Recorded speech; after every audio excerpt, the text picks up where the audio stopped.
Hey guys, do you like dialogue? I like dialogue. Let's listen to Candace tell World War II stories. But I do have a couple about me and the stuff I've done.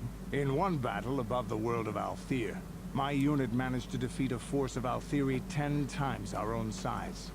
That battle gained me command of an entire subsect of my clan. Yeah, you were a great warrior. Story time. They had managed to hold off our forces, keeping us to the outer rings of their world, preventing us I love from HK in the attacking background. directly. My task was to assault Perp. one of their flanks with Perp. a false attack. Perp. The Althiri would be drawn out by Perp. the units I Perp. had sent in. Once they had surrounded those units, the bulk of my forces He's just would pissed 'cause attack he can't from the kill rear anything. and defeat them in detail. Things didn't go as I had planned. I saw an opening, a mistake they had made in the disposition of their forces, and took it. While fending off our main force, they had let their fleet split in two. The center of their entire fleet was left exposed. I turned my forces and assaulted the center of their fleet, decimating them. Their slow, ponderous ship could not turn to face us without being overwhelmed. The command vessels were destroyed in seconds. Their ranks were thrown into chaos. It was amusing to watch the surviving ships scatter and flee. Several even tried to dive through the plane of the rings to escape us. They were shredded by the rings, or crashed into rocks, or were destroyed by our forces as we pursued them. Warriors do not flee from a battle if they are losing. They fight to the end, as we did against your Jedi Revan. Another time, maybe, I'll tell you about how the war with the Republic went. For now, let's just get on with things. Is there something... Nope. Hey, Candace, we need a war story. Hey, Candace, it's been a while. A bit about the recent war we had with the Republic. That might be more familiar to you. The one where Jedi Revan beat my people. We started by conquering worlds outside the Republic. We did it quietly, so the Republic wouldn't really know what was going on until it was too late. When we finally did hit the Republic worlds, they had no idea we were coming. We came in through 3 invasion corridors. We came. Anyone who put up a fight, or wouldn't fight, was crushed. We raised whole worlds trying to provoke the Republic into fighting us. I don't particularly enjoy wiping out worlds for its own sake. I find that hard to But believe. the cowardly tactics the Republic defenders used left us little choice.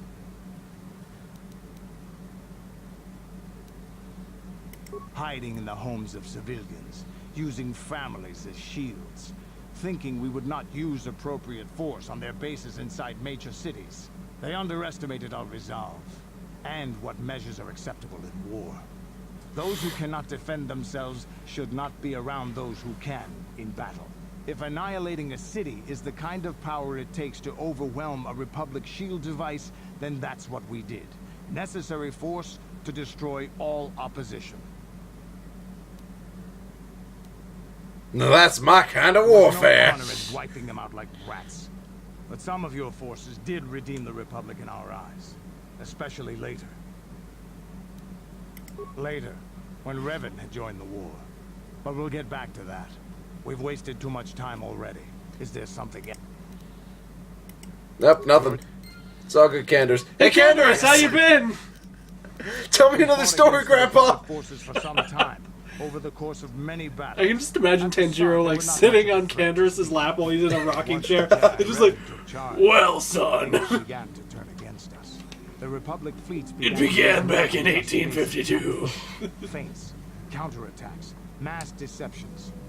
Revan was a genius on the field. Revan abandoned worlds of their defenders so that others would be too fortified to strike, and was willing to make sacrifices in order to advance goals. And in the end, Revan proved too much for us. But it was close. So close. It looked like the entire galaxy was within our grasp. I still remember that final battle in the skies above Malachor 5. The two fleets filling the space around it, outshining the stars. Yeah, we lost. But there is no shame in it. We lost to the greatest single warrior the Republic has ever known. It was not your ships, or your men, or your vaunted fight for freedom that won this, the final battle of the war. It was by the actions of one person, the Jedi Revan, that you prevailed.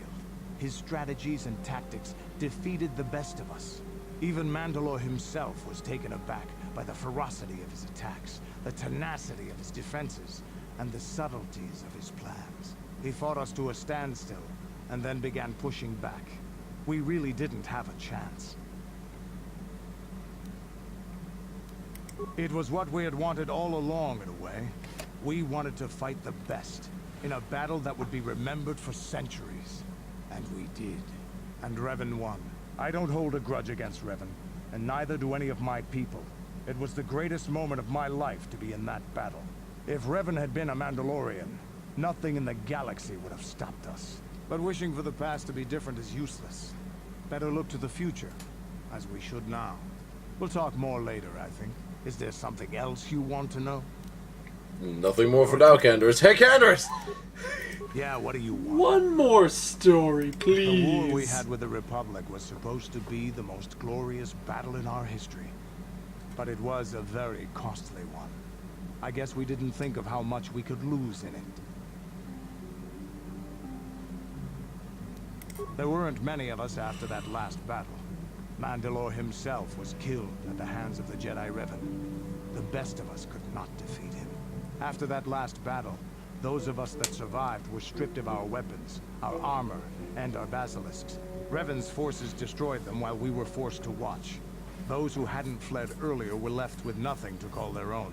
No weapons, no armor, only the honor of having fought in the battle we just lost.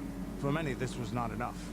While the rest of us were sent into exile on the Outer Rim, they tried to relive the old days, raiding worlds. They're nothing more than bandits now. Yeah, I came to Taris. And forcing for Davik was not stimulating. The gangs on Taris and Davik's rivals were trash. They give no thrill in battle, no honor or glory in defeating them. It was like stepping on bugs. I sought worthy challenges, but the best that Taris could offer were nothing to me. But I think now, with you, I may finally find opponents worth fighting. Maybe later I'll tell you more about what it was like to work for Davik.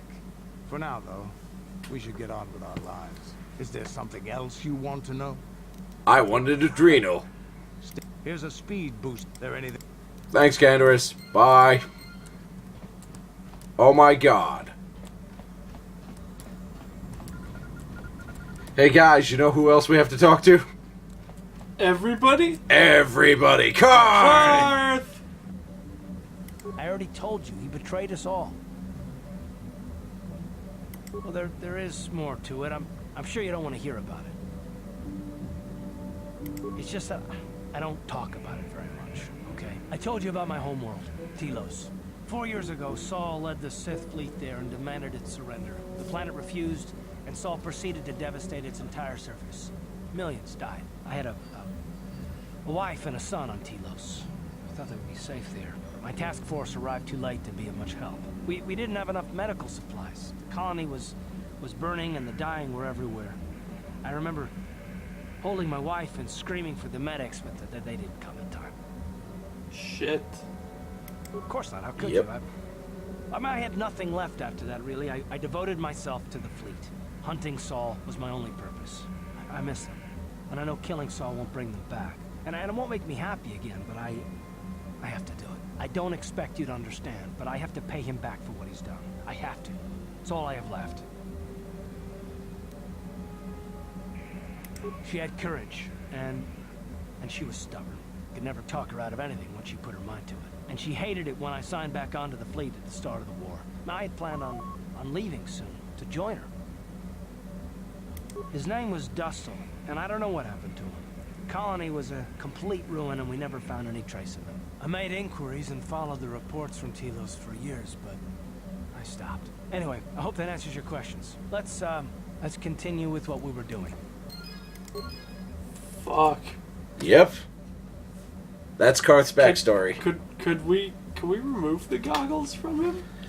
I suppose, yeah, we should probably remove the goggles from him. I mean, let's not, but I mean, damn. Yep, that's Karth's backstory. You look like you want to say something. I've been trying to come up with the best way to say this for some time. I suppose I should just come out and say it. The truth is, I have come to depend on you. not just for the sake of the mission, but for my own sake as well. I'm glad you're with us.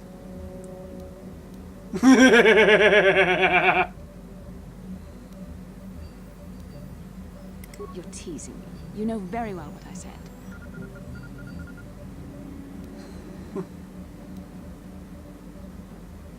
Well, yes. Surely that's not so surprising. From you, it's very surprising. You're kidding, right? I'm not. Why must you make this so difficult for me? Can't you just accept a simple compliment? I know my manner can be a bit taciturn. I know you must be getting sick of my lectures about the dark side and everything else. I never thought in an RPG game that word taciturn would be used properly. So gifted and important I was until I was sick of it. I remember when I was younger, I used to swear that I would never become as self-absorbed and stodgy as the Jedi Masters. It's ironic, really.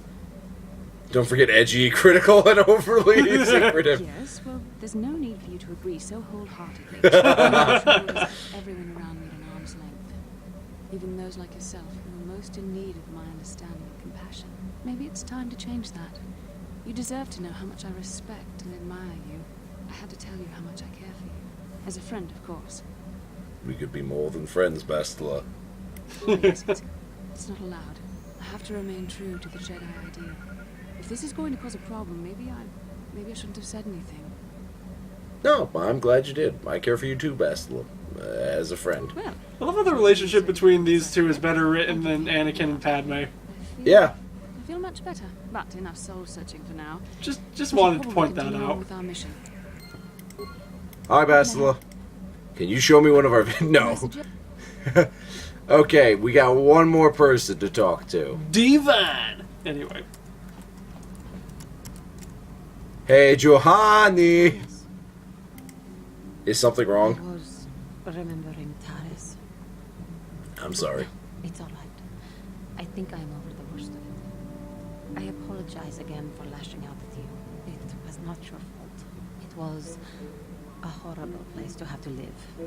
At least in the lower cities where the non-humans tended to get relegated. Living for years in a place with no sun, living off the trash dropped from the upper levels, and the meager pay doing back-breaking labor. And those rat There was ghouls. always the danger of rat ghouls coming up from the sewers, or more mundane predators living and working in the area. My family and I struggled each and every day to make something of our lives. But we could only go so far. Taxes from the corrupt government, more fees from the gangs controlling the streets, and whatever was left paying for what food and medical supplies we could afford. And of course, there was the constant bigotry and hate from the more affluent and human citizens, lording their wealth over us living below. Every once in a while, a rich human would come down through the lower levels with his droid entourage just to see how the wildlife lived, and laughed at the mockeries that were our successes. But I have come to meet many decent humans in my travels since those days. Indeed, some of the greatest people I have ever met are human. The Jedi who encouraged me to join the Order, the one who was with the group going to fight the Mandalorians, she was human. I am sorry. I am getting away from my point. If there even was one. Sometimes I curse the day my parents fled to Taris. But then again, if they had not, I would not be where I am today. Another story for another time. For now, we must continue our own epic. To save the galaxy, if we can. How may I be of assistance? What? I have been thinking much about our journey, and I am grateful and honored that you have accepted me with you. I am not used to such unbiased acceptance from one who is nearly a stranger to me. We Cathar do not make friends easily, or for long. Even on Dantooine I remained alone. Not ostracized exactly, but separate. Yes, it was. I find it difficult to speak of those things. I do not want to live that way ever again. And here, it seems different. It is warming. I feel almost welcome. You seem to be very decisive when it is required of you. It is reassuring to know that I can count on someone like you. Wow. Yes, and that is my point. I find it difficult to explain. It All is those something options I were can't so do. mean. Just thank you for accepting me. How may I be a... Well, One more, I guys. mentioned before that my parents had fled to Taris. Perhaps I can tell you about that. Por favor. In the early days of the Mandalorian War, there had been fighting closer to the Outer Rim worlds. Cathar was there, yes. My people had a great reputation as warriors, and that appealed to the Mandalore version of honor. They sought to test themselves against us, I think. Test themselves by bombing our world, slaughtering my people while they slept or while they ran. Yeah, Candace, you dick. They swooped down from space across the world, firing at anything that moved. They used ships in space to destroy all orbital facilities and bombard the surface. We did resist, and in spite of their violent attack, we did stave them off for quite a while. But in the end, we were doomed. We were not members of the Republic. Cathar was beyond the edge of the Republic, in the Outer Rim. And besides, they could not have known. Our interstellar communications were the first things the Mandalores hit. All other short-range communicators were jammed. We were on our own. We knew what was coming. We had fought the Mandalorians in the first war against Exar Kun and the Sith. We knew there would be no mercy for us. The most we could do was pack the few of our people who survived onto what few ships there remained and send them off into space as fast as they could. Most did not make it. My parents carried me as a baby with them and were lucky enough to escape. They fled as far as they were able and eventually settled on Taris. They could stand running no further, I think. But Taris was a horrible choice. Dominated by humans, intolerant of other species, made everyday life unnecessarily hard. My father turned to stimulants. He spent much of his time in local bars and dives. But we are warriors. It runs through our blood. And when he was on stims, he became foolish. He let his warrior nature get the best of him. So he would get intoxicated, and he would fight. And finally, one day, he would die. Killed by a man who provoked him into a fight and killed him like an animal. I am sorry. I cannot talk about this any longer right now. How may I... Hi, Juhani. Let's talk about that. My mother was left to support me alone. Nah, A that's single horrible, though. non-human woman, Yeah. living in one of the worst, most violent slums on Taris. It was not easy for her. When my father was killed, it seemed that something in her began to die as well. She worked as hard as she was able. But over time, she began to waste away. I later learned that she was unable to get enough money to feed both of us, and had to start borrowing from the exchange, a band of cutthroats and smugglers. But even that was not enough. She hid what she was doing from me. She gave most of her food to me so that I would be strong, but she herself was suffering deeply from it. In the end, she could go on no longer, and collapsed at the cantina where she worked one day. She never recovered. There was nothing really that I could do for her. She left me no money, and no doctor would see her without being paid first. I sat by her bed for days as she lay there dying. I never want that to happen to someone I care about ever again. But there was still the money she had borrowed. She had never paid it back and made no provisions for her death. You must understand. The exchange is brutal. They care nothing for the life of a sentient being. They are the major suppliers of slaves on Taris. They thought it would be appropriate that, with my mother owing them money, the debt should be passed on to me. And with no way to pay, they took me by force. You have no idea what it is like to be bound like a beast and treated as such. It was the worst time of my life. They treated me like livestock. They were waiting for a buyer to give them some credit for me when the Jedi came to fight the Mandalorians. The Jedi could not abide by what they saw there, and drove the exchange from the face of the world, freeing those of us imprisoned there. But the Jedi soon left to fight their war, and I was left with a dream. I swore that I would become a Jedi. As soon as I had enough money to do it, I bought passage on a freighter headed for Dantooine. We both know what has happened since then. I am grateful to you for having given me the opportunity to fulfill my dream, rather than become what I hated. Someday, I may make it up to you. But for now, let us keep on the task at hand. And that's all the dialogue we had to go through. Holy shit, that got heavy. Yep, everybody's got a backstory. Everybody's got a backstory. Next time on Knights of the Old Republic, we're gonna do some fighting or some shit like that. Sounds good, Mr. the Kid. Well, bye! Bye.